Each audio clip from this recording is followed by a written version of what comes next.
गुड़िया अब 15 साल की हो गई थी। एक दिन फिर उसे अपनी दादी की दी हुई जादुई किताब का ख्याल आया। जादुई किताब। उसने धीरे से उस किताब का पहला पन्ना खोला। तभी चारों ओर एक चमकीला प्रकाश फैल गया। एक झटके में वह कहीं और पहुंच गई। अब वे एक अद्भुत जादुई जंगल में थी।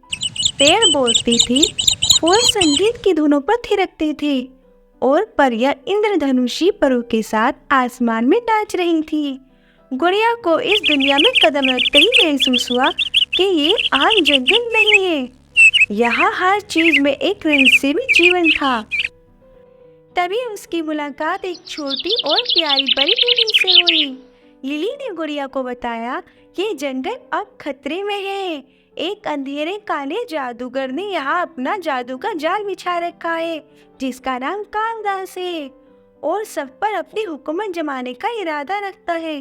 कोई भी उसे रोकने की हिम्मत नहीं कर सकता, सिवाय तुम्हारे। ये सुनते ही गुड़िया के चेहरे पर डर और उत्साह की मिलीजुली भावना आ गई। लिली ने बताया कि उस जादुई किताब में कालिदास को हराने की शक्ति छिपी हुई है, लेकिन इसे हासिल करना आसान नहीं होगा।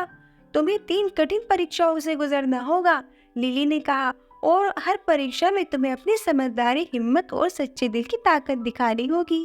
पहली परीक्षा, भ्रम की घाटी। गुड़िया को एक ऐसी घाटी में जाना था जहाँ सब कुछ उल्टा पुल्टा दिखाई देता था। पेड़ आकाश में उल्टे लटके थे, नदियाँ ऊपर से बहती थी और उसकी परछाई उसके खिलाफ बातें करने लगी थी। गुड़िया ने अपने डर पर काबू पाया और समझदारी से सारे भ्रम को समझा। अंत में उसने अपने मन की सच्चाई पर भरोसा किया और घाटी को पार कर गई। दूसरी परीक्षा, सत्य का झरना।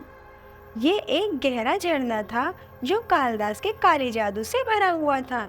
जो भी उस पानी को छूता, वे सच्चाई को भूलकर हमेशा के लिए कालिदास का गुलाम बन जाता। गुड़िया को उस झरने से सत्य का अमृत निकालना था, लेकिन जरा सी चूक से सब कुछ खत्म हो सकता था। उसने अपनी समझ और साहस का उपयोग करते हुए अमृत को सुरक्षित तरीके से निकाल लिया। अब आखिरी और सबसे खतरनाक परीक्षा, कालिदास का महल। गुड़िया और लिली ने कालिदास के महल तक का सफर किया, जहाँ चारों ओर कालिदास के भयंकर राक्षस पहरा दे रहे थे। महल के अंदर कालिदास उनका इंतजार कर रहा था। वह गहरे अंधेरे में लिपटा हुआ था। डरावनी हंसी के साथ बोला, तुम जैसी छोटी बच्ची मेरा क्या बिगाड़ पाएगी। लेकिन गुड़िया डरी नहीं। उसने जादुई किताब खोली जो अब प्रकाश से चमकने लगी थी। कालिदास ने उस पर अंधेरे का वार करना शुरू कर दिया, लेकिन गुड़िया ने किताब की शक्ति से एक ढाल बनाई और उसके जादू को पलट दिया।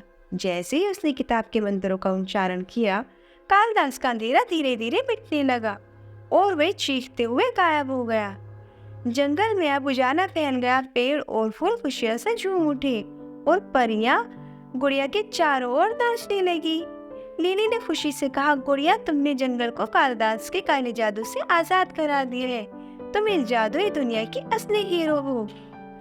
और आखिरकार फिर गुड़िया वापस अपनी दुनिया में पहुंच गई और उस किताब को वहीं रख दिया जहाँ से उसने उसको उठाया था।